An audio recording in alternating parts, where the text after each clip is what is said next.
Hello, everyone. Welcome to our series of decentralized identity, wherein we talk about the application of decentralized identity across different industry sectors. So we have already had 5 different events, and this is the sixth one now. Today, we are going to talk about EdTech. I am Shiva Garwal. I am founder and CEO of My Earth ID. I am also leading Government Blockchain Association in Europe. So GB is a global nonprofit organization which helps public sector organizations and governments to understand and adopt blockchain technology. And Earth ID is a decentralized identity management platform that helps organizations to basically to securely and safely onboard their customers, and then also it helps users and individuals to own their own identity. So today we are going to talk about how decentralized identity basically can solve some of the problems which the EdTech sector faces. So with that, I would start with my presentation. Okay. And then following this presentation, we would have a panel discussion, which would be moderated by Gyan Gotzel, and then which would be our discussion, and then we will have a closing. So let me get started on this. So this is a very interesting concept that I actually found a few days ago, which is basically the evolution of society. So I think when we usually have technical discussions, and when we talk about blockchain and so many other emerging technologies, usually we talk about Web 3.0, we talk about Industry 4.0, but this is a very new concept which is about Society 5.0, right?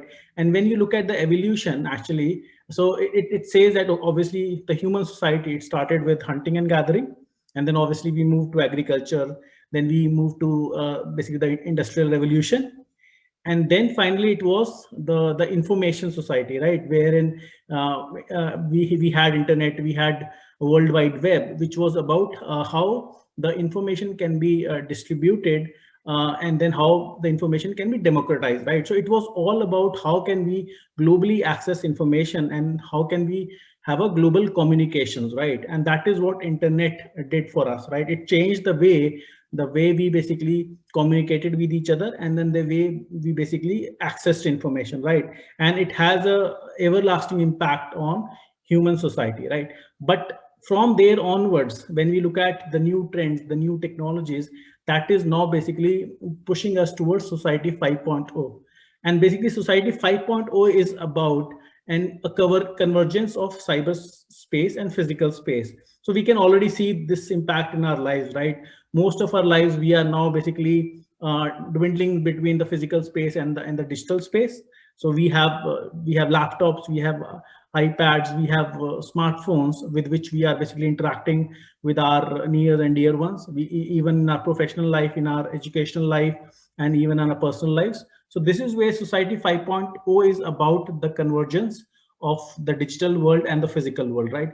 And actually that is what the future is, right? And we are moving more and more towards the virtual reality. We are talking about smart cities, we are talking about online classrooms, we are talking about working from home. So the concepts are really changing, and that is how the society is changing. And actually, if you think about this, it has a major impact on how we conduct ourselves, right? Because I think with social media, we have seen that how we behave face to face versus how we behave on internet is also drastically different, right? And then obviously it brings certain challenges, but it also opens a lot of opportunities, right? And I think that is what we need to consider about what the impact of Society 5.0 on different industries or different spheres or of our lives. Uh, when we talk about education sector, right? So obviously, I think education is also getting impacted with the concept of Society 5.0, right? Because now we are moving in the virtual space. We are getting access to education or knowledge in different ways. We are not restricted to classrooms. So we have so many edtech platforms wherein we can get on-demand access to knowledge. A lot of us, basically, we would have learned about the latest concepts about Bitcoin, about blockchain, and so many other things over the net, right? Because obviously, I think, and that is where the existing infrastructure of education is kind of falling behind. As we can already see, right? More and more, we are learning from internet rather than basically learning from school. But I think the key challenge here is about with respect to democratization of education, right? Because right now, when we look at the education sector, it's very brick and mortar in that sense, and that is where I think, and also it's a very costly affair as well. And this is where accessibility is a huge challenge. And obviously, the edtech space is solving this challenge to a certain extent. But obviously, edtech should not only be about cost savings. It should be about equalization, standardization, and accessibility, so that people from around the world, they can basically get access to education and knowledge, and basically improve their lives, right? So that is one of the challenges that edtech sector looks at solving. The second challenge is about the knowledge economy, right? Because obviously, when we look at the society, we invest a lot of money into education of our children, of the people around us, right? Because the it's like the humanity would grow only when basically we have proper knowledge, proper access to knowledge. But obviously, I think that is where I think the tech industry is quite responsible for driving innovation for efficacy and efficiency. And also, it's about that the knowledge economy is basically the fundamental support to our economic lives. So this is where edtech sector has a huge responsibility on their shoulders to basically drive this knowledge economy. But having said that, we do have a huge and growing edtech landscape. So obviously, there are different spheres of edtech landscape with respect to knowledge creation, knowledge management, discovery, communication, experience, learning. So obviously, there are a lot of organizations which are doing really good work in this. But obviously, there are certain challenges which are still there, and which we are going to talk about in next few slides. And edtech sector is a booming sector, right? There are a few reasons to that, and then COVID is obviously one of them. And we can see that that edtech sector is growing at a very strong pace, and it's almost going to double by 2025, right? So obviously, it's good for the society, it's good for economy. But obviously, I think the key question is whether we are solving the right challenges at the right time. Now, obviously, I think all of us are impacted by COVID, and we have seen that how our lifestyle has changed, right? We are more remote, we are more secluded, and we are finding new ways of working and going about with our lives, right? And this hasn't changed for students also. Obviously, the students are getting impacted a lot. So obviously, there's a huge impact on the education industry, right? Because right now most of the schools are closed around the world, right? And this is where 89% of the student population is not having access to education anymore, right? Because of the school closure, the university closures. And this has a severe impact on students. And this is where I think one big question that this raises is that if we have a strong edtech sector, why did this happen, right? Because obviously, if we are moving from physical world to the virtual world, and then we have a booming edtech sector, so is that actually supporting our knowledge and education needs? Because obviously, I think when we do have a very strong infrastructure in terms of physical schools and universities, but when we have to basically move from physical to virtual world, whether we have the right infrastructure in terms of getting accessibility to online education. So this is one of the very important questions in terms of whether we are ready for society 5.0. And obviously, I think, as I mentioned, right, so COVID has actually pushed us as individuals, but even basically students to basically remote classrooms, right? And this has its own benefits as well as I think underlying frustrations. So obviously, I think kids are happy because they can stay at home and then they can learn from home. But then it actually adds to a lot of friction, because obviously, I think there are certain things which you can do online, and there are certain things which you can do offline, right? And one of the key challenges basically with respect to is that now we are pushing our kids and students to the online world, right? And obviously they're already there, they're accessing social media. But the key problem is that whether this tech world, is it ready for a lot of a huge percentage of students to move to the online world? Because obviously it comes at a cost, right? And some of the concerns that it raises are these, right? So obviously there's a huge challenge with respect to security. whether the students and then the kids and the children, are they secure online, right? Because we have seen issues with respect to cyber security, cyber bullying, and then obviously I think there's a lot of bad content. So it's about whether that online environment, online education environment, is safe or not, right? And even we have seen this in professional world. We have started using Zoom meetings, we have started using meetups and so many other online platforms, but we have faced issues like Zoom bombing. So basically the key point here is that whether we have created a secure world for the children and the students in general or not, when we talk about education using technology in general. The second thing is about privacy, right? Obviously, when you are accessing online platforms for gaining access to knowledge or education, obviously privacy is a huge concern. How do you ensure that the information that you are sharing on the internet, whether that is not being misused, and then whether that is not being used for fraudulent purposes? So privacy has become a very huge concern in post-pandemic world, and it was in general a concern, because obviously when you look at social media platforms and then in general we spending a lot of our life online, I think privacy is a concern. But obviously now we are talking about children and students living a more frequent online life, and then that basically creates a huge challenge with respect to privacy, and we want our children and kids to be basically safe and secure. And lastly, it's about compliance as well, right? So obviously, right now, when you are in a physical world, when you're sitting in a classroom in a school or a university, there are certain guidelines and procedures that are followed with respect to safety and security. But when you are online, whether all those compliance or procedures are being followed or not, right? So I think that is another big question and another big concern which is being raised. And all these issues, right, with respect to security, privacy, and compliance, they actually boil down to trust, right? Do we trust these EdTech platforms? Do we trust these online platforms where now our children and kids or students would basically get access to knowledge and education, right? So these are some of the concerns that the EdTech industry is facing.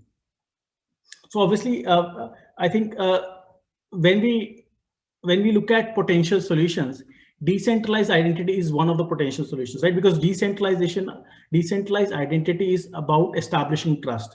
It's about putting the control of your identity, of your information in an individual's hand, right? So it's about a user-centric identity which can be used to basically secure access, ensure privacy, and provide consent. And obviously it's also about data ownership, right? So it's about how can you use how can you protect your identity online, and how can you get secure and safe and secure access to various platforms online, which in this particular context, it's about knowledge and education, right? And this is where decentralized identity is about creating an ecosystem where every individual owns their identity, and then they are able to basically access different aspects of this education as a whole, right? And then obviously there are different stakeholders. So when we look at education industry, we have students, we have teachers, we have employers, and there are so many other organizations, right? So this is where it's about how do we bring them together in a trust building mechanism, so that the interactions can happen without worrying about some of the concerns that we discussed on the previous slide. And when we talk about decentralized identity, right, I just want to talk about some of the characteristics of decentralized identity, because obviously even before decentralized identity or self-sovereign identity, we were doing identity management, right? We had centralized identity, we had federated identities, we have our online credentials, we use user ID passwords, we have employee IDs, we have student IDs. So in that sense, we already had certain identities which were managed by certain organizations. So even when you look at some of the EdTech platforms, they are using Facebook ID, they are using Google ID. So you can actually log into all those platforms using some of those existing identities that we already have, right? But the key question is whether they are fit for purpose or not, right? And this is where some of the key characteristics of decentralized or self-sovereign identity are minimalistic, right? In the sense like you are able to basically use them in a way where you are sharing the minimal amount of information that is needed for a specific use case. It's resilient in the sense like you own it and you control it and nobody can take it away from, right? For example, Facebook can ban me. They can take away my Facebook ID. Then what would happen to all the platforms which I was using my Facebook ID, right? So in that sense, a self-sovereign identity is resilient because it's owned by the user. It's also persistent in the sense like, again, it's about the ownership, right? Nobody can take it away from you. Portability in the sense that I should be able to basically take it with me. I should be able to, it should be technology independent and and platform independent, right? So that is one of the key characteristics of uh, self-sovereign identity. Also, it's about consent, right? Because it's my identity, it's my information. I should be able to control it, right? I should be able to say when should it can be used and how it can be used and why it can be used, right? So it I should be able to define the purpose for which I have shared my information, and it's shared only for that particular purpose. So it's very, very consent oriented, and all these characteristics are actually aligned with the GDPR, basically, which is like the global data protection guidelines, the general data protection guidelines. And this is where basically it ensures that we have privacy, we have consent. And it's also about security, right? So it is like I'm able to maintain my privacy and confidentiality, and I'm sharing only what is required when it's required. So these are some of the key characteristics of SSI. And when we talk about Earth ID, Earth ID is a decentralized identity management platform that basically ensures or empowers users with privacy, consent, and data ownership. And when we look at how this platform works, is that there are actually three stakeholders of an identity. There are issuers, there's the subject who's the owner of the identity, and then there are verifiers, right? So when I talk about issuers, so issuers are the organizations which issues identities, right? So it could be government organizations which are issuing the national IDs, the passports, the driving licenses, or it could be the universities which are issuing the student IDs or the degree credentials, or it could be membership organizations, right? So all those organizations which issue a certain credential or a identity to us, they are basically the issuers. And then obviously I as an individual is basically the subject of those identities. And lastly, we have verifiers, who are service providers, who are requesting for this information for enabling certain services to us. And SSI, what SSI does is basically that it brings all three stakeholders together, connected through a distributed ledger technology. So what that means is that that it reduces the friction with respect to how this information is exchanged from issuer to the subject, and then from that subject to the verifier, right? So there's a concept of verifiable credentials in the sense like all your vital records, your qualifications, your ownership, they can be digitized, and then they can be directly issued by the issuer to your identity wallet, which is a private space. It could be on your smart device, it could be in the cloud, or it could be on a hardware wallet. It could be a smart card or something. So basically, you are carrying instead of carrying physical documents with you, like your passport or driving license, student IDs, you can basically have all these informations in a digital mechanism on your wallet, and then you would be able to share this information in a selective data sharing model with respect to what information do you want to share with a respective individual or a respective service provider. So what it does is like it builds trust between the three stakeholders of identity, and then it also reduces the friction, which is an underlying issue with respect to identity management. And when we apply this to the education use case, this is where there are three broad categories, right? One is basically the life cycle of the student, right? So obviously, which contains the onboarding. So when we join a university, right? So there's a certain checks and balances or KYC processes happen before we are able to join a university. Then obviously we get access to certain courses. And then we also basically go about accessing physical spaces, digital spaces. And that is where SSI basically plays a strong role with respect to how does a student basically maintain his life cycle during that university or a school mechanism.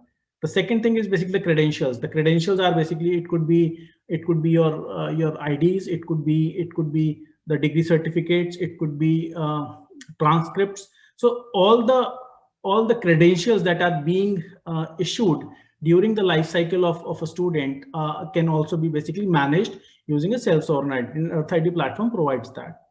And lastly, it's about enablement, because obviously once you have completed your education, or basically completed a particular course, it's about using those those credentials in a real world with respect to getting a job, buying property, or basically getting married. Because obviously education and credentials plays a strong role in your life after university, right? And that is where it's quite important, that how do you manage your credentials after you have completed your education. Because right now I can imagine that I have my secondary education certificates, I have my university certificates, and whenever I'm going to find a job, I have to basically share all those credentials, right? Even when I have to buy property, or even when I have to basically apply for a visa or a passport, I have to basically share all those credentials, right? So it's about how do I manage all those credentials during my education as well as beyond my education. So that was a quick introduction about basically how SSI can solve certain problems with respect to education industry and the different challenges that education EdTech sector faces in general. So with that, I would conclude my presentation. Thank you, everyone. I think, Jillian, I would like to hand over it to you now. Yes, well, thank you so much indeed, Shiv. That was a fascinating run through. As I say at the very start, before we kicked off, I was saying to you, what is Society 5.0? And because we've heard of the rest of them, the agricultural revolution, the industrial, the information. So I'm really glad to understand where I'm living right now, kind of a bit of an eye-opener. It's where the cyberspace and physical space converge. So really, really interesting, especially with regard to EdTech. And it's going to be a really fascinating conversation going forward this afternoon. And thank you so much for inviting me to take part. And I want to look at a couple of things from your talk with the panel. One is, we know that blockchain and technology democratizes lots of things, access, education, the whole thing. But with COVID has shown us that people can be left behind, and how do we bridge that gap? So fascinating talk. Thank you so much indeed. Oh, and by the way, I was going to say that NEET thing, that is so scary. Not in education, not in employment, not in training. 265 million people. Oh my goodness. Scary, right. Scary stuff. That's 89% of students are out of school. So, and we need to work on that. So anyway, today I'm delighted to say we have a really interesting panel here today.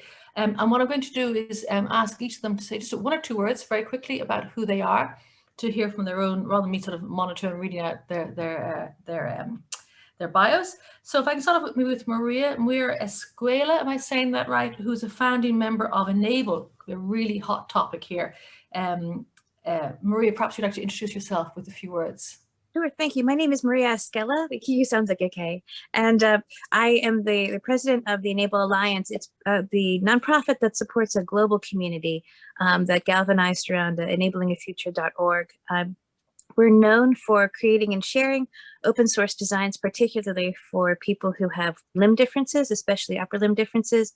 But we've always held that our method for collaboratively innovating with the need knowers, sharing these open source around the world, the call to make sure that we were using affordable materials so that they could take these designs and enhance them and make them local. And then a community that vowed to not only participate in this at all levels of professional certification and credentialing, but to the very youngest. But that we see ourselves as a community that has stepped up to make them and give them to people who can't make them for themselves. So every device that we've made, it has been given away for free, and then people get access to education and training to leapfrog over being underserved where they are and to move forward. Thank you. Thank you indeed, Maria. It's fascinating, because one of the points that I made about students not being left behind, and obviously able versus enabled is a huge issue.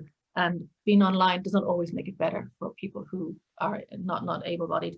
So Vincent Langard, you are the co-founder of Blockchain BC Diploma Online Certification. Vincent, a few words about yourself, please. Oh, thanks for the invite. I'm very glad to be here to share with you about this hot topic that is the ideas.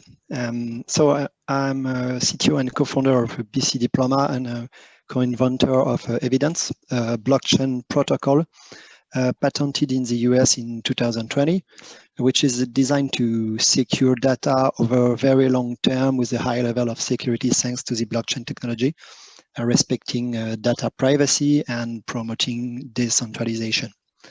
In a few words, we have built a blockchain-based digital credential application, which is deployed now in more than 100 universities over 16 countries in the world, with notably the support of Microsoft, which is our key partner right now. And we are also member of the IMS Global Learning Consortium, and our blockchain open badge feature is certified by this institution, by the way. Brilliant. Well, thank you so much. And that's also crucial. We're able to certify our qualifications.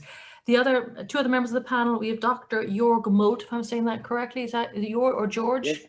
Yes. Jörg, yeah. Jörg. It's quite. Founder of Satoshi Coin. Perhaps you'd like to say a few words about yourself, please. Yes, Satoshi Consulting and Education is the company which was founded at the very beginning of the Bitcoin existence, the education field in this new technologies and DLT technology, and also about cryptocurrencies and all the stuff in there, was necessary in 2010 when I founded the Satoshi School, what now is Satoshi Consulting and Education, when we finally figuring out that this adoption of technology needs more knowledge. And since we are in the EdTech world, very present by teaching governments and privacies and companies and all over the world. We are worldwide acting in that. We have a lot of experience in online trainings and physical trainings, and we can compare the whole stuff where is the necessary to our topic, for example. So that's all the reason why I'm working with the Government Blockchain Association in education and other fields like cybersecurity very close. Perfect. Thank you indeed for that. And the fourth member of the panel is Gyan Lakshima, who is a tech geek and keynote. Gyan, are you here today? Ah, here you are. Is it Gyan or Ghana? Am I saying your name right? I can't hear you. Is it just me? No, I think she's not audible. Gyan, you're not audible. Is this better? Yes, yes. Okay, sorry. It seems like there's some issue with my earphones. Yeah, Gyan is good. Thank you, Gillian. So hi, everyone. Really excited to be here today. My name is Gyan, and I work as a product manager for emerging technologies with Wiley Next. Wiley Next is essentially an EdTech organization under the Wiley umbrella. If you've heard of it, it's a famous publishing house. And at Wiley Next, what we are trying to do is basically build the gap between students as well as the emerging technologies that are coming up, and creating a talent pool that is familiar with how to work with all these emerging technologies and can incorporate these learnings into corporates. So that's what I'm doing currently, being the link between the students as well as the corporates, and of course the general startup world where there's a talent pool requirement for people who are working in this technology space. My primary background, as the bio says, is technology. I've been a software developer for over 6-7 years and have been in the blockchain space as a developer, as a technology enthusiast for over 4 years now. I've worked on a couple of different projects in the space of blockchain, and I'm generally enthusiastic about education. I do a lot of trainings, etc. And yeah, I'm really happy to be here and excited to see what's happening in the space of decentralized identity versus how it can empower the education sector as such. Thank you indeed, Gyan. So I think Shiv has set a very high bar for us in his introduction. And I very much like, I'm going to start off with, I think with Vincent, I'm going to pick on you first. I'm going to start off with the whole idea of EdTech democratizes access to education for people. And that's fantastic because not everybody physically is beside a university or a hall of learning. Maybe they haven't got the money for it. There's huge costs. So Vincent, if I could start with you, how do we balance the access to education with the minding of the people in the process? Well, it's a very good question. In fact, it's pretty difficult to bring that kind of technologies to the mass. The ID's issue is the same as the blockchain. So we know that it's the answer of main topics like privacy, self-sovereign identity, securization. But the way to bring this kind of technology to mass of people is pretty difficult. And that's why we are trying to build solutions that are understandable by a lot of people, like students, institutions, by bringing this technology in a very simple way. I hope I've answered to your question. Thank you, because it's technology is wonderful, except if you don't have it. I do remember hearing a mother on radio during the first lockdown, I think it was. She had 3 children in primary school, so that's the younger under age of 12, trying to do schoolwork at home. She came from a disadvantaged area, and she had 1 smartphone. That was the only smartphone in that family, and they didn't even have Wi-Fi. So it's a great technology until you don't have it. And I suppose the same question that maybe asked, which was slightly different to Maria, because that's if people who are disadvantaged perhaps with technology. How does it work with Enable? Are there different requirements needed? Well, we try to make sure that we're giving access to as many people as possible around the world. That's why we return to the Open Societies movement, using open source for the designs, Creative Commons for the curriculum, open hardware movement, and open know-how for, especially for the open source medical supply designs. It does allow you to leverage some of the free apps for scanning, for instance, even for measuring, to use the free apps for digital design. And then even for slicing, we try to combine different groups in our networks so that, for instance, medical advisors can review the measurements, the video, the pictures in order to customize our designs, then send them to someone who might be able to do the 3D printing, give that to someone who might not have a 3D printer but is very good at assembling, and get that to the medical volunteer to do the fitting. That would be for, also an opportunity for someone to go from having a generic design to a customized design. So the next hand that's 3D printed should be better than the first, and the inclusion is gradually moving someone from becoming a self-advocate, which is already quite an achievement, to learning about the technology, leapfrogging over what the disadvantages are in their area, and being connected with a network of people that will help them, even if it's informally, to get training.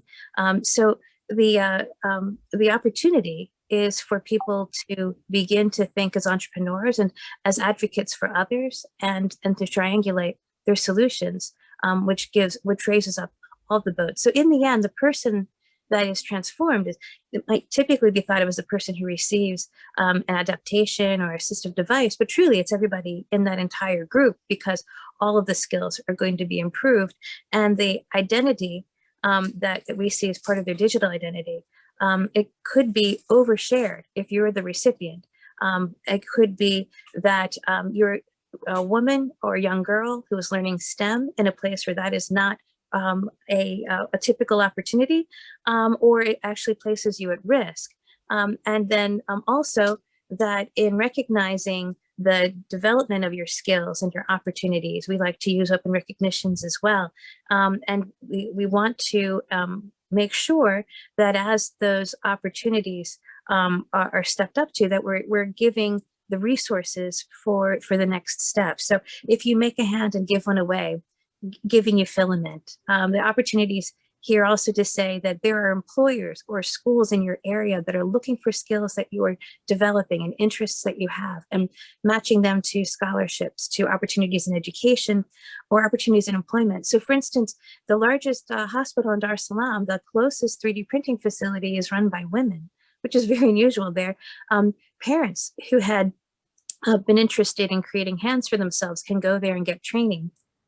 And then they're able to make things like not only the splints, other things that the hospital might need that are missing because of disrupted supply chain, but they can also leverage the work that's been done in the open flexure microscope, a very easy to print lab quality microscope, their stethoscopes and other things that people can take out of the community and not bring back, which would ensure the health of the community or the hospital, or to recycle them, to shred them in place. We use a lot of recycled plastic materials. So another opportunity in our ecosystem is the development of these fair trade, dignified work opportunities. So in Dar es Salaam, women were gathering plastic out of the environment, that separating what could be cleaned up and recycled and used to print what was needed.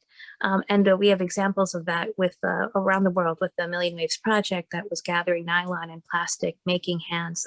In fact, there's a video on the NOAA website of a girl who receives a hand, is using it to help shred plastic, and gathering the plastic off the beach as part of an international coastal cleanup.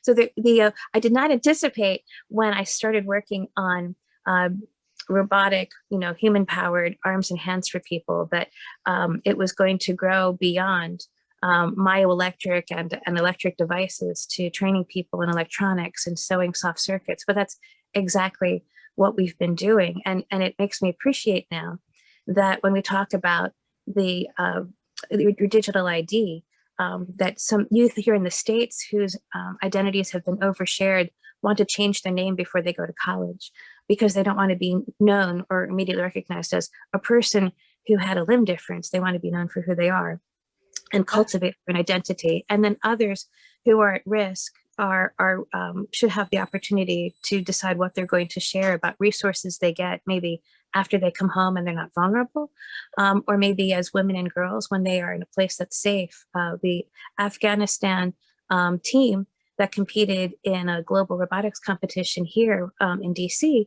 when they returned home, one of the fathers was assassinated and they needed to be relocated to Canada.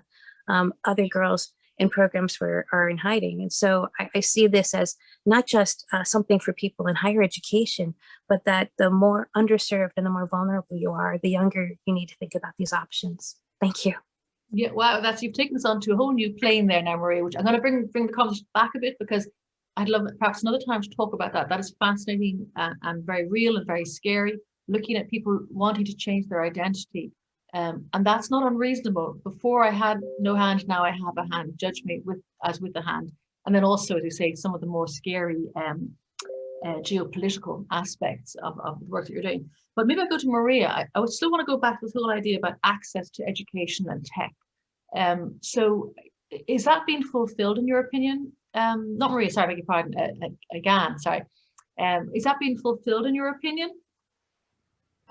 So we actually work with a lot of students, right? And I'm based out of India, and we are constantly trying to recruit the best talent or trying to figure out like how can we, get the best folks on board. And oftentimes we see that, this is one of the problems, right? There's a lack of uniform accessibility when it comes to education and technology resources, right?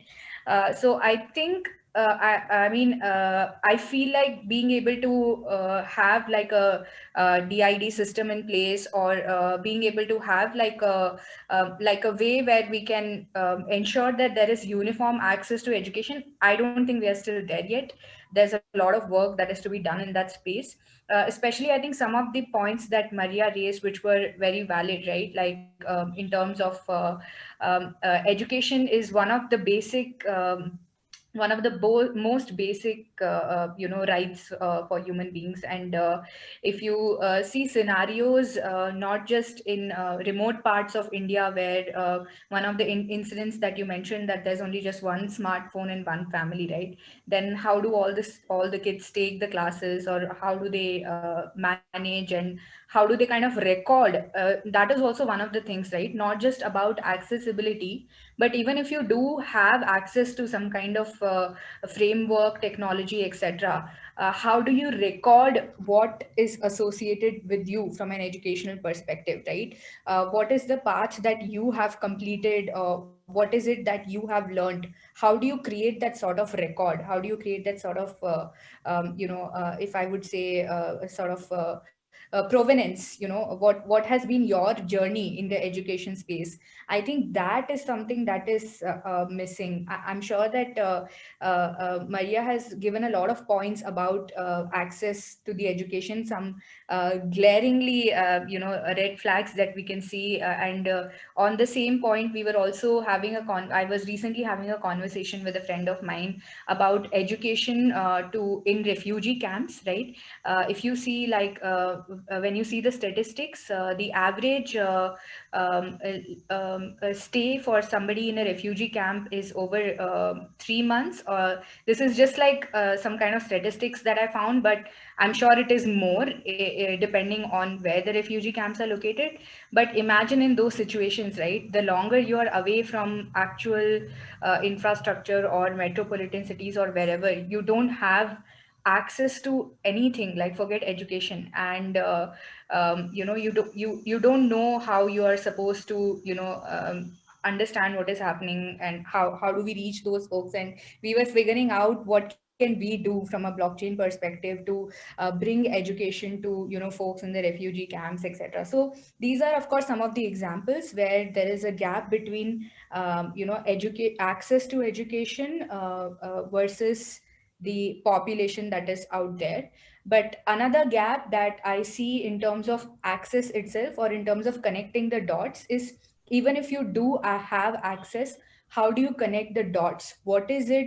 How can you ensure that whatever you have learned, and it could be from your maybe before coming to the refugee camps, or before being in some situation where your education has been discontinued, maybe you have done something in your past, right? Maybe you have accumulated some kind of knowledge, maybe you have already created some kind of profile for yourself.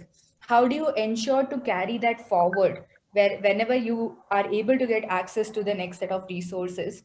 This is something that at this point is, there's just like a big gap, right? What happens if your education suddenly discontinues? Do you get to start from the scratch? How do you verify what somebody knows? How do you verify what they have done in the past? How do you verify what they know, right? And this could be at a global level. You could just be moving from one place to another, maybe from one country to another, because of whatever reasons you are migrating, etc., right?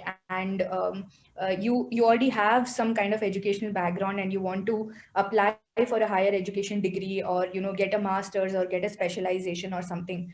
How do you, as a migrant, or how do you, as somebody who doesn't have any, I mean, at this point there is no significant way to actually track what kind of record do you have, then how can you be given those opportunities in the education space?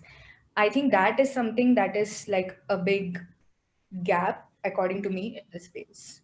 Cool. So I'm going to actually pose that question directly to Jorg. But after this, if anybody wants to jump in, don't feel you have to wait for me to ask you the question. If you have something to say, please raise your hand and come in. But Jorg, if I can go to you, that's a very good question that Gyan has posed. How do people, or have you any ideas or suggests that people can tie up whatever education they might have had? Perhaps there's been a gap because they're a refugee, because of travel, because of any number of things in this COVID world, to where they are now. Do you have any suggestions of how that might be rectified or addressed? Okay, so and this space, when we come to the concerns, is offered, for example, the technology lack. I would say what it is that the areas are not covered by internet, or what happens in that space. At the moment, if you see this in developing countries, and I'm working in developing countries also, we are going more in that focus that we say, okay, we do not have to use everyone one computer, but we can make an access in the classroom, for example, that we have an access to a computer, and we set up, for example, a system of virtual reality. So the people can meet in a virtual reality room inside the classroom where the internet is working. So this is not necessary. When the COVID-19 discussion started, for example, homeschooling was starting. And so we see all the problems all over the world. It's the same. We're talking about technology which is far away from that what we can realize at the moment. So if we talk about virtual classrooms, we talk about mirroring classrooms, we talk about AI concentration for the K-12 education and all the security concerns in there. This is more a problem of the stability of the technology and the connectivity of the problems than a problem of the idea. as long as we stay half offline and half online, we have to find a bridge between those ways to teach. This is the first necessary. So for example, I can do streaming classes. I can go for streaming on a big screen for thousands of people. So we have a project in Sri Lanka with a guy who is himself already teaching people and classes all over the country. Because of COVID, no school is open. So what we learn from that fact is, for example, also that we have to bridge the way how we learn. At the moment, we are very fixed. One of the general problems in learning, for example, I guess no one of you have ever seen an ebook with content of AI. So what we see in the next generation is that we see a lot of standalone solutions which are providing, for example, gamifying learning. Yeah, and our target should be that decentralized identification and blockchain technology, in this case DLT, should track and force all the activities on different platforms to connect the tracing of the learning effect. So more decentralized idea is necessary, not in the basic teaching, like we sitting here on a Zoom call, which is very unsecure. So everyone can listen if he wants to, yeah. So, but more concerns I have in this field, for example, think about confidential areas. Think about training on spies for government, trainings on people with content security management, for example, and we investigators, for example, diplomats, confidential areas like military education and something like that. These the high educational levels where we need security, decentralized ideas to uncover the full potential of education to areas where education is the necessary thing, where they are high covered with technology. In our outstanding areas, as we mentioned, we have to do workarounds. So we have to build groups in front of a screen. We have to make more discussions. And one big point and challenge for all educational services in the world at the moment, even if we talk about decentralized ID and you can hide your personality, is how will we overcome the bridge that people on Zoom calls, for example, like now, listen and you take a little bit away from that, but there is no interactivity, because interactivity means we have to discuss in a light way. Normally, when I go for Zoom calls, it's like that. I'm talking and then I ask someone, what's your opinion? What's your opinion? What's opinion? If I'm sitting in a classroom, the people start to discuss. This is a different, for example, and we are overridden by solutions which are not practical. If you ever have seen in an augmented reality room, if you have, for example, used, my colleague is saying they work with Microsoft, for example, if he ever has used HoloLens, for example, to bridge the gap of people sitting in different fields of the world and coming together in a virtual room, even in developing countries where the people are sitting in a place together where they have a strong internet vibration. That's something real in there. And it comes to the security point. It's more about the confidential fields where we need decentralized ID than a common student, which is going to school and is using a student information system. So we have to clarify where is the high level priority of keeping our ID in a secret and make it unchangeable. For example, that someone will hacking our educational level and keep out all the secrets we educate for trainings. And on the other hand, what is if the public access is there, that everyone can have an idea, for example, a My Earth ID, and can access the same content all over the world at the same time from the K-12, for example. So do you think then that our educational mechanisms are failing us and which have been exaggerated or brought to the fore with COVID? Because we're all, I mean, Shiv talked at the start about the convergence of the digital world and the physical world. We have been, kick-started and dragged kicking and screaming with COVID and lockdown into this half and half world. And are the solutions out there not effective enough? Who would like to? Right. They're not okay. York is not enough. Who would anyone else like to ruin about it? Are the solutions? Do we need better solutions? I want to take a stab at this. So, and I wanted to, taking off some points from what Dr. Oerg already mentioned, right? And this is something that he mentioned in the beginning. And so when I spoke about this gap, right, this is something that I have been thinking about for quite some time. And in 2017, 2018, we tried to build a solution wherein we created a decentralized learning platform where people who come to the platform, basically they can come to the platform and associate their different certificates or whatever learning incentives or whatever learning learnings they have done in various platforms. Our platform could kind of club it all together. That was the idea, and we built like a small POC, and you could see your learning path, your entire learning path, your entire repository history, everything over there, right? Everything in one place. And every time you complete something, you do something, either you take a course elsewhere and you attach the certificate here, or you take a course on this platform itself, you get some incentives to learn, right? And we thought that, wow, this is such a great platform, it's just going to pick up, like it's going to be awesome. But we failed badly. Okay, people hardly ever use this solution. And then we realized that Why? yeah, I'll tell you the learnings also. The what we realized, and I don't know, I think this is a little, this might be common in other countries as well, is that when we think about technology, though we talk a lot about technology, the edtech sector unfortunately is lagging quite behind, at least from a from where I am, or from some of the demographics that I have seen. I can definitely say this for sure. For example, even now, if you think about creating a certificate, or showing your mark sheet at the end of the university to get a job, or or basically, whatever you can think of as a proof that you have learned something, right? Proof of learning, if that exists, right? That proof of learning is heavily paper document driven even now, right? And when you think about blockchain, the first ever thing that you think is asset digitization, right? There is no point of tracking an asset that is not digitized. You can't track physical assets on blockchain right away. You need to have a mechanism to digitize those assets. That is the first ever step to do anything on blockchain. Unless and until you have digitized assets, there is no point of talking about anything. Like, you may have stuff, you may have a lot of papers that may say that, okay, you are you are a superior academician, or you have a PhD certificate or whatever. But being able to bring technology into this requires you to have this in a digital format, and that first step itself is missing in a lot of places.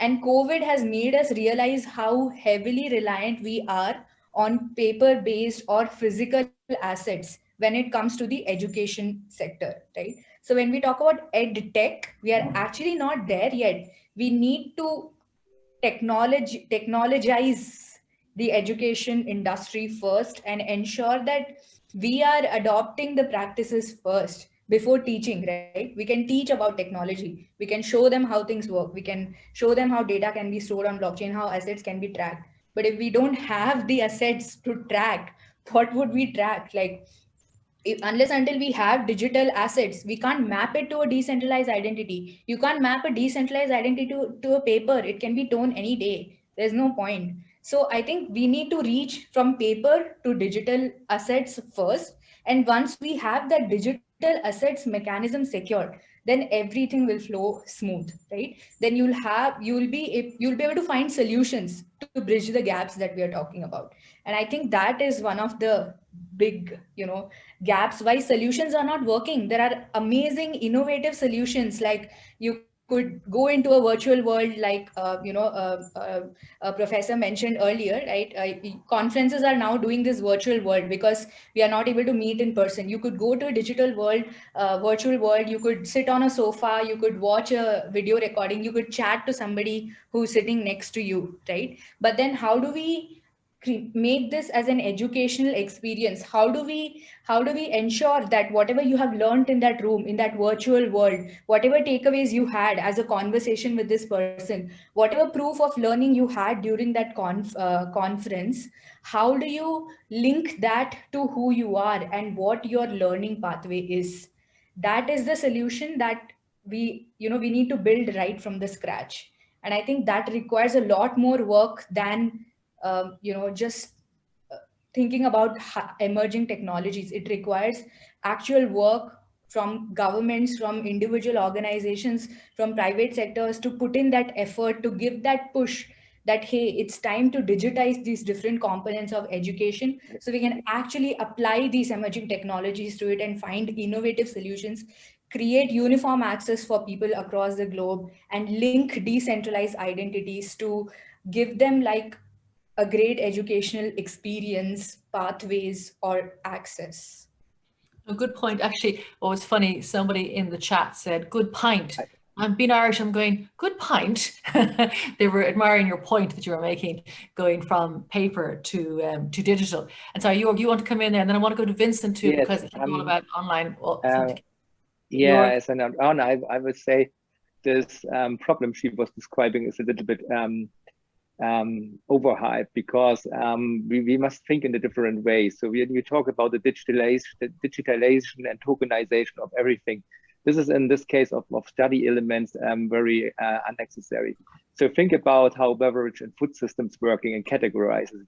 So when I think about, I have a beverage and food system is saying I'm drinking a Coke, it's category 1, and it's the number 1, it's describing a Coke for cold beverage. So if I have hot beverage, I have an organization tool which is describing I have category 2, it's hot beverage, and 2.1 is the coffee you drink every day. So if I'm going, for example, that you do an examination, for example, in physics or something like that, I will describe the physical examination not in a digital way that I have some books to digitalize and give you some information for that. It's only about a blockchain system and a decentralized ID who is recognizing you as the person who has the right to access to virtual content and do the study on my university. And the next thing is, if I give you a certificate, I do not have to recognize all the certifications and make digital copies of the certifications. At the moment, we think that way. But if you fulfilled categorize, and we have this, for example, with examples on Ethereum, and we have this on Corda or something like that, the blockchain is giving a transaction with a transaction number. On this transaction number connected for that is the exact point, the exact what I said category, and the exact point where you're in. For example, we have a medical healthcare. We have all over the world, meanwhile, standardizations processes in the basics. So this is something we can simplify, copy, and categorize.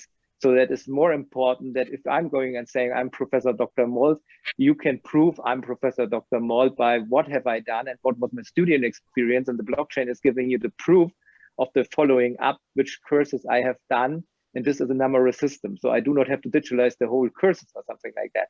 It is more about, and then you are right, is how can we attract the people to make online courses like that here more attractive to the people, more interactive, more funny.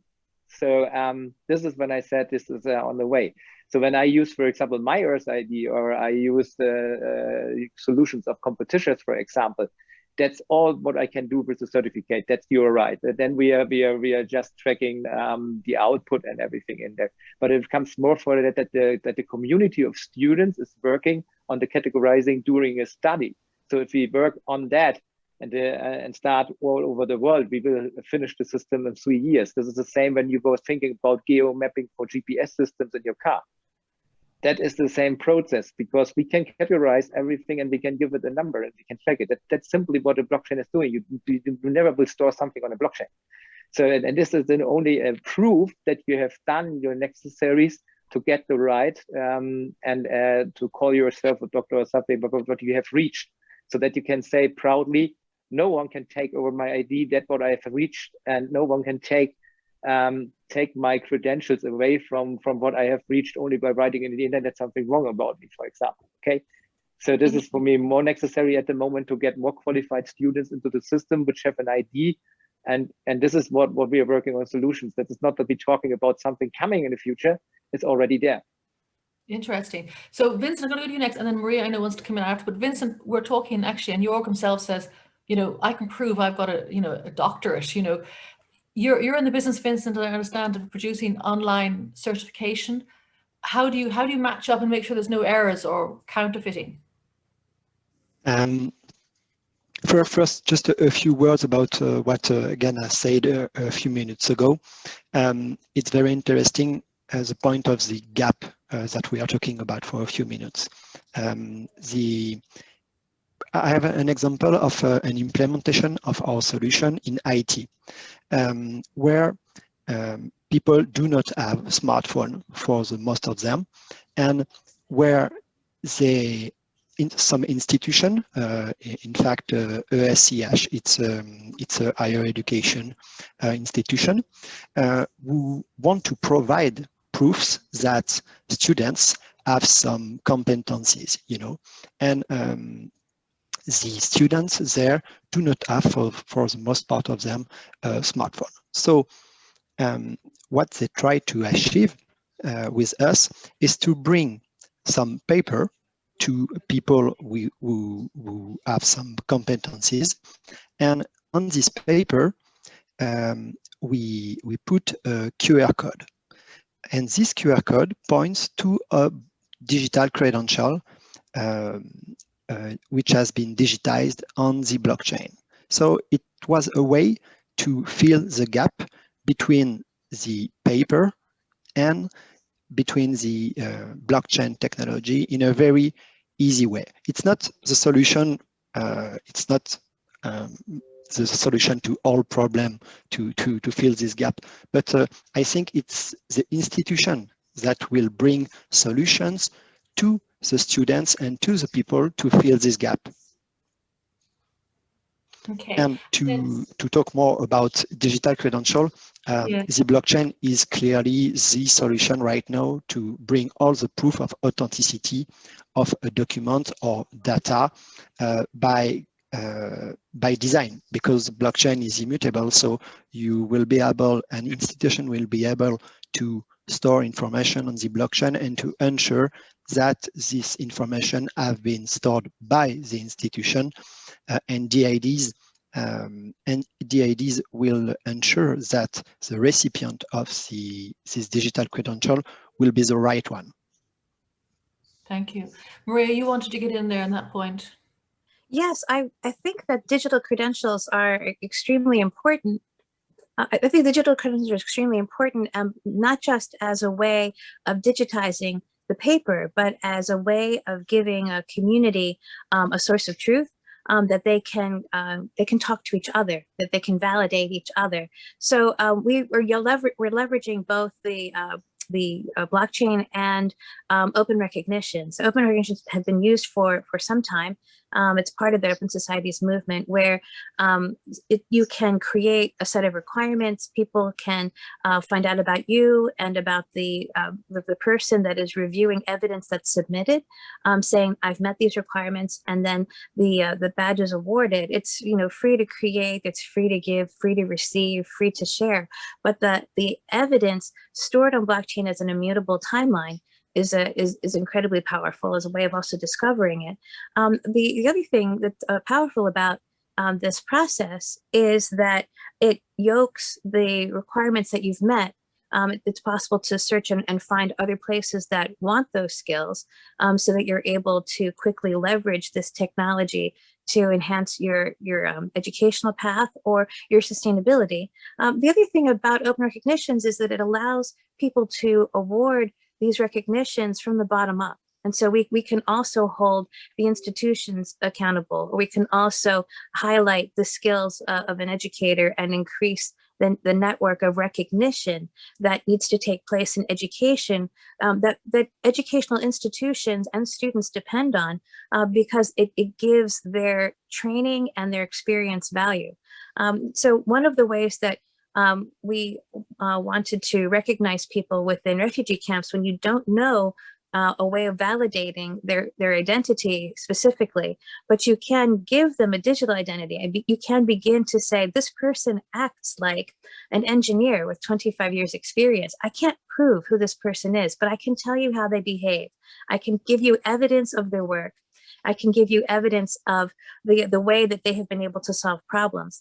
And that is a way of boosting what we know about this person, how we can interact with them, how we can reimburse them and give them dignified work, and highlight them in a way that will allow them to be problem solvers from within, so that there's not a sense of digital colonialization, and like I'm trying to make you fit this identity, but I'm allowing you to cultivate your identity, and I can recognize that and validate it. The other thing is that by yoking blockchain to the credentials, when they're awarded by any group, you can also issue some sort of support through smart contract. You can identify their discoveries or their sharing ideas in an open way, like an open hardware or open source movement. And that immutable timeline allows them to defend their intellectual property. And so this is another kind of structure that I think allows people to move forward, especially if the educators are very active in adopting a sense of service learning or project-based learning. Is what they're learning in the classroom immediately relevant to the needs of the community, the needs of the employers? Are the students getting real-world experience? Are they able to use what they're learning to not only to develop workforce skills, but to develop those soft skills in leadership and communication and outreach, to create what a smart city should be like, what a smart society should be like? And to know that this sense of recognition is something that it develops globally, not just in the ecosystem that's issuing or where the person exists, but is part of our validating across. Wow, that's interesting. So I was going to ask after that question about pastoral care, and you brought it on to a different level. You're looking at it from a displaced person with no original identity, trying to build and create a new profile for themselves using blockchain in a positive way. But maybe that's a question to ask too as well. I mean, like with the identity that, and perhaps you've had it always, perhaps you're trying to gather it, perhaps you're creating it from scratch. And obviously blockchain is immutable. So how do we implement pastoral care in that process so that the right information is gathered? Who don't have an opinion on that? I think sense to justice and the sense of expungement. Absolutely. Oh, I'm sorry. Go ahead. No, it's 100% right. Do you want to, and then we can go to somebody else. But yes, how that's very important, because it's not, you want to make sure that the person has control. And that's one of the, actually it's funny, one of the slides that Shiv did before, control is kind of in the middle, but control should be really at the top, shouldn't it? Because as an individual, you want to control who you are and what your profile says about you, and also be responsible about what you're saying about yourself. Gillian, do you want me to step in? I just want to add a few points on that particular question. Sorry, do you know, actually, and Shiv, I must apologize. I only have the 4 panelists showing up, so I haven't seen you in the last half an hour. You probably were waving at me, and I was ignoring you because I couldn't see you. Sorry, the way it's set up. Yes, Shiv, in you come. In like flame. Don't worry. No, I think it's a very important question, right? Because obviously it's about privacy, it's about consent, but it's also about accuracy, right? It's also about frauds. Because obviously when we talk, I think let me take a step back here, right? Because obviously I think the biggest challenge right now is that a big part of those people, they don't have a digital identity, right? So more than 3 billion people don't have a digital identity. So that has its own level of challenges, right? But as soon as we provide them digital identity, the problems with respect to frauds, with respect to accuracy, with respect to verification, with respect to privacy, with respect to consent, all those problems come in, right? And this is where the technology that we're discussing here with respect to blockchain, with respect to self-sovereign identity, the purpose of that technology is exactly this. How do we provide a safe and secure digital identity to drive social inclusion? Because when you can provide it, when you can basically bring this section of society into the society 5.0, that is when you can basically talk about democratization, you can talk about inclusion and so many other things. So obviously the first step is providing a safe and secure digital identity. And that is where the role of an issuer becomes very, very important. Usually when we talk about an SSI, there's actually a sequence in which these identities are issued. So obviously, when the user actually creates their SSI, they have to somehow first create an identity which is accepted by a large portion of the industry or the society. Usually it's a national identity. For example, in India, we have that Aadhaar program, right, which is basically accepted, which is like providing a digital identity to more than 1 billion people. Right, but obviously, I think they implemented this with respect to providing a digital identity. But whether it is the right implementation is always debatable. But it's about first providing a digital identity through which then you can actually do the next levels, right? Because in education sector, we are talking about credentials, right, and access to education. But before you can do all those things, you need to basically have some form of digital identity first.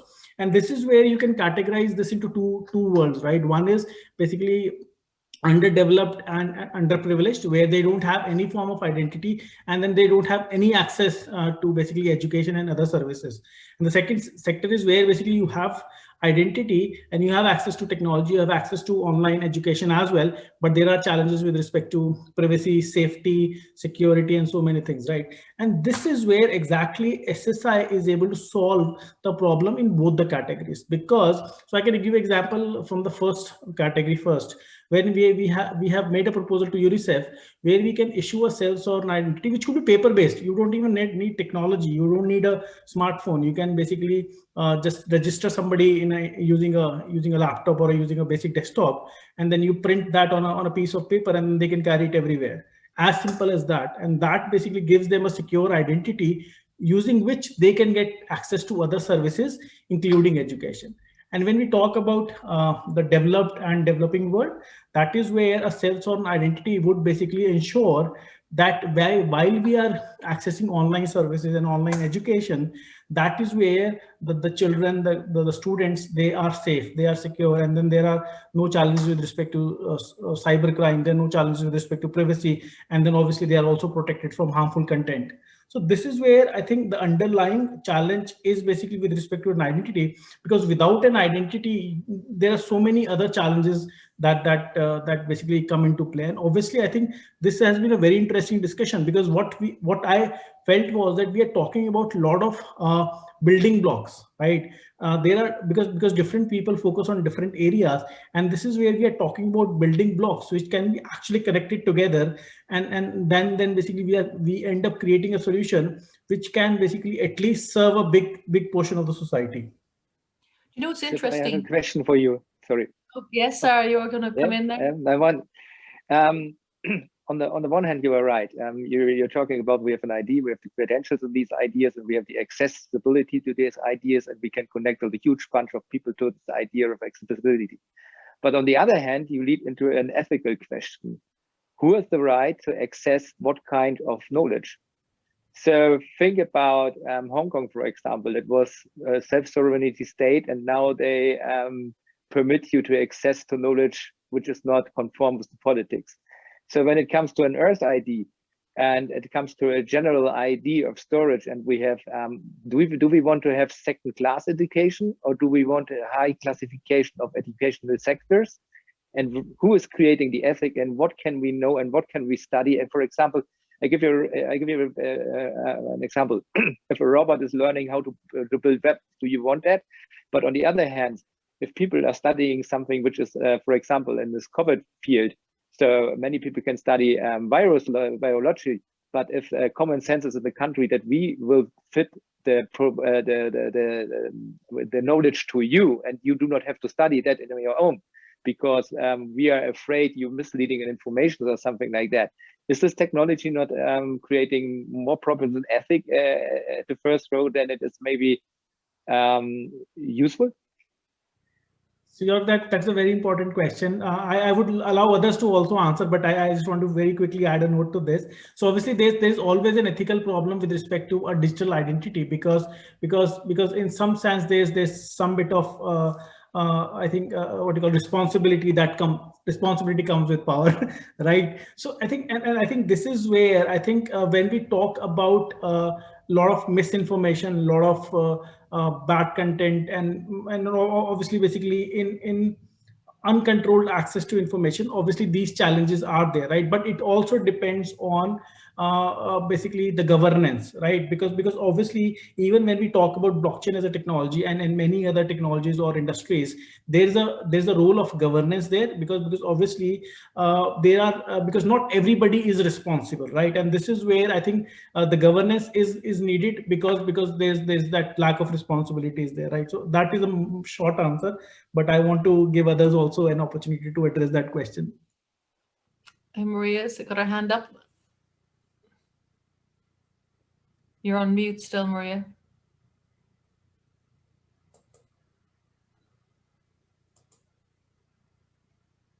Thank you for letting me unmute here. Thanks. So I just wanted to raise two things. One of the statistics in Shiv's presentation that was pointed out, the number of NEETs, that 2/3 of those people are women and girls. That it is not always that that they are not interested, but that they have been very underserved, and that there is danger in pursuing some courses of study that exceed what their culture would allow.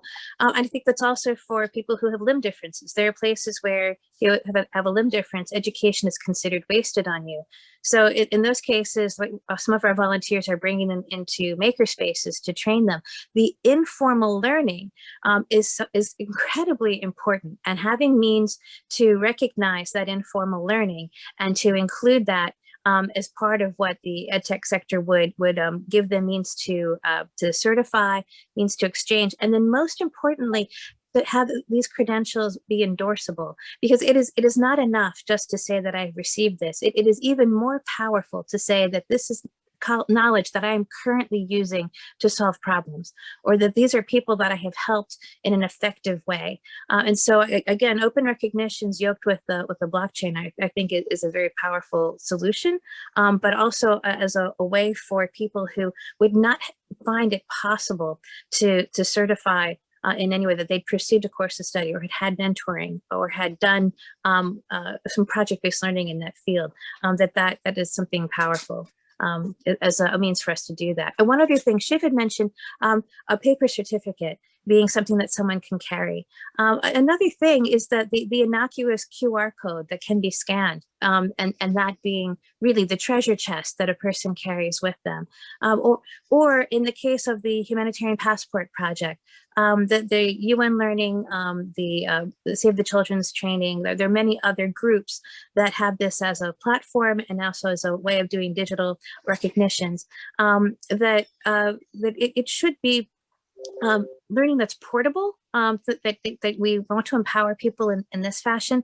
And when they're in the field and giving out paper certificates, the QR code is their way of gaining entree back into this world, that we're not leaving them in that very first slide in that agricultural age or in that early industrial, but that this, even though that might be the where they're working, where they're surrounded, that we have brought all people into this fifth age. And so even if it's a paper certificate, that QR code on it empowers them to access their digital identity and then decide who they're going to share it with, to give them that amount of agency, and to also for that be means for us to continue to help them and make their living sustainable and their community sustainable. So thank you for letting me share.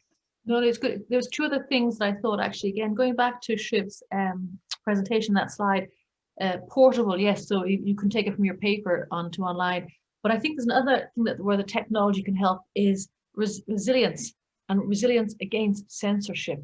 That's really interesting, that other people cannot take down your certifications, whatever, and persistence. So they're the very powerful things, because paper is good. I know, there's nothing wrong with paper, but someone can steal it and take it.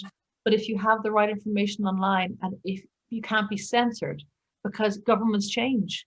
You mentioned what's happening in Hong Kong. So governments change, priorities change, and maybe your information could be submerged otherwise.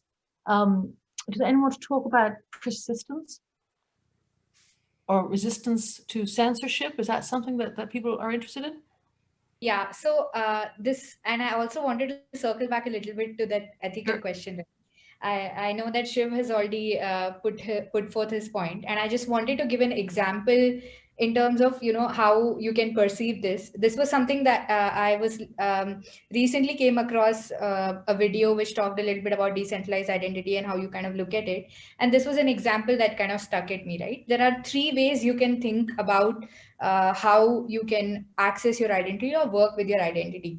One is local identity, right? So that works only in your geographic or wherever your demographics are, just in your immediate, you request the local provider to give you a local identity, and that works only over there, right? And you are happy, you are good to go, like, because you really don't care about globalization or global identity or whatever, right? That's one way to look at it.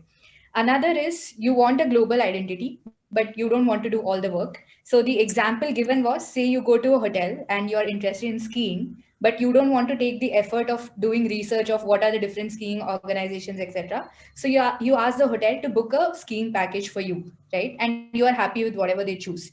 And that's your centralized agencies giving you your identity. You are happy with whatever infrastructure they are providing. For example, your Gmail, or whatever other centralized bodies that are working. And the third is okay. I think the example that they used all throughout was like basically traveling using boats or something. So in the first one, you just go and book the local boat guide and use that. In the second one, you take a package, and in the third one, you buy your own boat, right? And you try to navigate through the seas yourself, right? Now this is your decentralized identity, where it comes along with the responsibility to learn how to use the boat, to learn how to navigate the seas. And you have a responsibility to yourself, right? To, of course, be alive, be able to navigate through the seas and learn about, everything. And this is where your, responsibility of using your decentralized identity comes into picture. Like, how do you ensure that you are using them in the right way? The kind of information that you're giving using your decentralized identities is projected the right way. This is one. And the second is, this can be controlled using governance, which Shiv has already mentioned.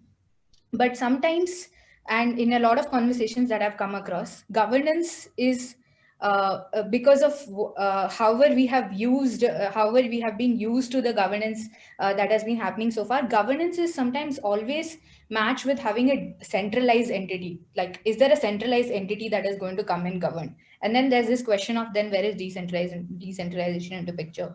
But that's not true, because now we are moving from a centralized governance to a decentralized governance mechanism. If you think about DAOs, where community voting happens on proposals, right? And you can always have this kind of governance where community agrees to vote upon what kind of information is ethical and what is not, right?